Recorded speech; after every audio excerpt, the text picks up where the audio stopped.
What is up, ladies and gentlemen? High on Life 1012 here, bringing you some more Supply Raid gameplay on the map Billstown, where I go 14-4 with 12 executions. For today's video, I'm going to be doing another episode review of Ace of Diamond, this time for episode 2. And since this review is going to be shorter than the video, I'll go ahead and put some music on at the end, so that way you guys can watch the whole video through. But other than that, let's go ahead and get this started. So, episode 2 starts off with Sawamura warming up with Miyuki before his face-off with Ozma. And of course, Ozma, being the person that he is, tells Sawamura that his pitching is trash and it's nothing special. He also adds in that he'll send his pitches flying, but actually, I don't even remember if that's what he said. But it sounds like him, right?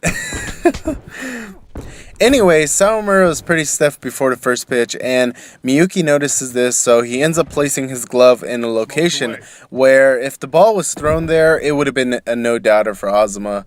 And right then, you know that Miyuki is going to be a pain in the butt. I mean, if I had to catch it like that, I would have been like, dude, what are you doing? Is it you and me against him, or him and you against me? Like, seriously, man, I'm trying to get him out, and you're not letting me. I'm a peacock, you gotta let me fly. So yeah, while Sawamura is in his throwing motion, he realizes that the location he was going to throw to was going to be bad news for him, and at the very last moment he changes the aim of his throw, which catches Miyuki's attention, and of course, after seeing something like that, you can't help but be curious.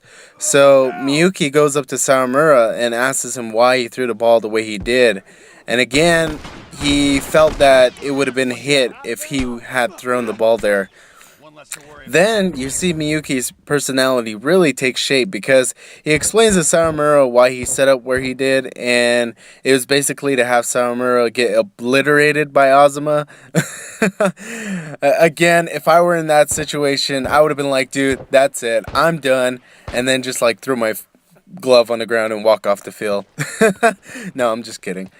Anyways, after hearing Sawamura's reason for throwing the ball the way he did, Miyuki agrees that they should take out Ozma seriously this time. So he asks Sawamura what pitches he throws, and Sawamura's response to that was, I pitch fastballs for life. Now, at this point, I'm just in tears, laughing, because it is true. That's pretty much all that he can throw right now. And Miyuki laughs about it too. So then Miyuki just tells him that he'll lead him in his fight against Ozma, but Sawamura is still being skeptical, so he's not accepting his offer. But that's until Miyuki asks him, are you planning to fight him alone? And if you don't remember, that's pretty much what Sawamura said you couldn't do in the last episode. So of course this catches Sawamura off guard, but he finally accepts the fact that this guy is catching for him, and he can't really do anything without his lead. Finally, we get the duel between Ozma and Sawamura, with the first pitch being a strike right down the middle, which was surprising. I thought that Ozma would have a swung at that, but I guess he was caught off guard by Sawamura's windup, where he lifts his right leg so that his foot is pretty much at the same height as his head, and his knee is actually really close to his body. So the duel goes on, and there are several things about Sawamura's pitching that are seen by both Miyuki and Rei. One of them was his ability to put a lot of spin on the ball, and that's where the wrist comes into play. Like I mentioned in the previous episode review, the wrist helps in putting spin on the ball, which creates movement, but that also depends on how you grip the ball. I don't know if I said that in the last episode review, but yeah, that was the last and probably most important thing about this duel. We're also shown that Sawamura throws a natural moving fastball, and when I first saw this episode, I already knew why it was a quote-unquote natural moving fastball. The thing is, Sawamura probably didn't pay attention to how he gripped his fastball, and that's probably why it moved all over the place. Anyways, getting back to the duel, it ends with Sawamura striking out Ozma with what he referred to as his best pitch.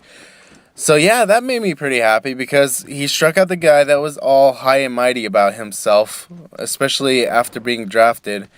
and it brought him back down to reality. I mean, come on, you got struck out by a middle schooler. So after all of that, before finally going back home, Ray just tells him thank you for coming out and putting Ozma back in his place. Well, she doesn't say it like that, but that's basically what happened. And she also adds that there are many strong schools that aim for Koshin, and there's no guarantee that you'll get there even with all the practice in the world. But if Sawamura wants to challenge himself and give it a try at Seido, then he can contact her. Now, when Sawamura gets back home, he finds out that Miyuki is a highly profiled player, having been featured in a baseball magazine, and this is where his own desires start to show. He starts wondering how he would be able to grow as a pitcher alongside Miyuki if he were to attend school at Seido. But then he starts thinking about his friends and how it would be unfair for him to leave them after dragging them into playing baseball, even though apparently none of them played sports. So the next day at school, everyone that played with him starts congratulating him out of nowhere because word of him getting asked by Seido High School made its way around, and it was started by none other than Sawamura's grandpa, Eidoko. That sneaky bastard. But yeah, everyone knows about it now, and they're encouraging him to go there and challenge himself. And also, Wakana makes her way into the conversation, saying that Sawamura is bronze but no brains. So what other choice does he have? And she also mentions that his grandpa said he was acting weird ever since coming back, which was mostly likely due to him being moved by the baseball he had experienced in Tokyo. However, Sawamura is still conflicted in his mind even when he gets back home. During his family dinner, he talks about how he couldn't tell his friends about the news himself, and he shouldn't have gone to Tokyo if he knew he would be in this situation. Then Eituko slaps some sense into him, literally. He basically says that you think your friends are going to cry and try to stop you when they're actually doing the opposite, wishing you luck on your new journey? Or is your friendship with them not strong enough for you to be in a different place than them? Also, Sawamura's dad comes in and asks him if he's scared to go to Tokyo because of the intensity of the environment. Because basically, he's going to be going to a school where everyone might have been the ace and cleanup hitter for their respected middle schools. Yes, it's enough reason to be scared, but if you want to follow your heart and challenge yourself, then why not go? It's worse to not go and regret it later on in life. So after this talk, it finally hits Sawamura and he makes the decision to accept the offer to go to Seido. Then he decides to go and tell everyone in the middle of the night. A bit too late for that, don't you think? Anyways, we skip to like 6 months in the future after that, and this is when Sawamura is about to leave town on the train, and everybody is there to wish him well. And at the very last moment, his friends start crying, and I'm like, no, you can't do this. You can't keep him from going. I mean, I hate to be that guy, but he already made his decision, so you can't stop him now. But yeah, it ends on a sad note. I mean, I did feel bad for his friends, though, because they won't be able to see him as much, and of course, their chances of playing baseball with him are thrown out the window. One less hunter to worry about. And also, right before the credits start rolling, Sawamura states that he has to go to Koshin for his friends because he's their representative.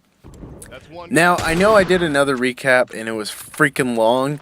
I'm very, very sorry about that. I just get carried away with it, man. I know I had to remind myself before I started recording that I needed to do just the review and nothing more, but unfortunately I went above and beyond the Call of Duty. So overall, I'd say this episode was a pretty good one. It is hard to just leave behind your friends and move to another place in order to follow your own desire, but it is necessary, especially if you want to take whatever it is that you love to do to the next level. It might be challenging at first, but once you start reaping the benefits of it, it becomes a choice that you didn't regret making.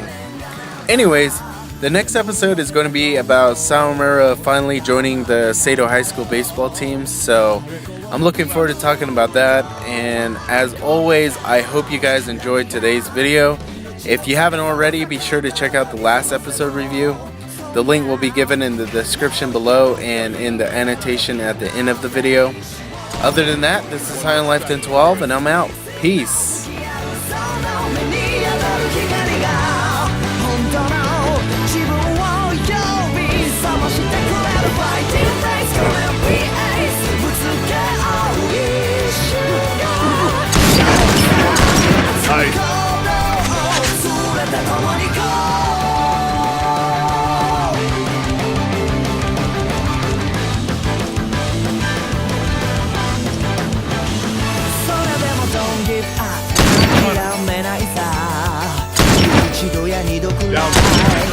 One less hunter to worry about. It's down in the last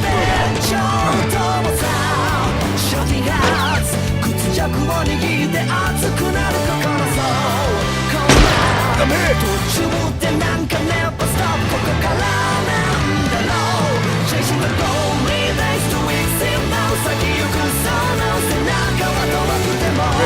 Move out. One less to worry about.